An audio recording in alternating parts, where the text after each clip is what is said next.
সবাই কেমন আছেন? আশা করি আল্লাহর রহমতে সবাই ভালো আছে। আমার কাছে সবসময় এটাই কামনা করি, আল্লাহ তুমি সবাইকে সুস্থ সবল রেখো, সে সাথে আমাদেরও রেখো, আমাদের পরিবারকে রেখো, সবাইকে ভালো রাখো আল্লাহ।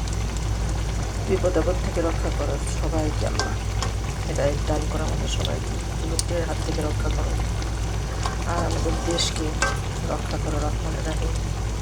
তুমি ছাড়া আমাদের কোনো উপায় নাই আল্লাহ, আল্লাহ মহান। যাই হোক, সবাই কেমন আছেন? দেখেন আজকে লাউ শাক রান্না করতেছি।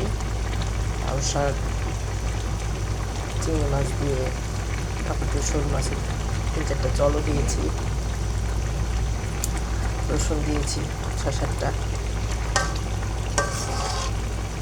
স্বাদ লাগবে, আপনাদের দাওয়াত থাকবে, ভালো থাকবেন। ডাল রান্না করেছি, তারপর বাগার দিব মসুর ডাল, মসুর আর মুগ মিশিয়ে দিয়েছি। মানে এইভাবে রান্না করা যায় না, শুধু পেঁয়াজ আর জিরা দিয়ে বাগার, একটু ধনে পাতা দিব, খেতে অনেক স্বাদ।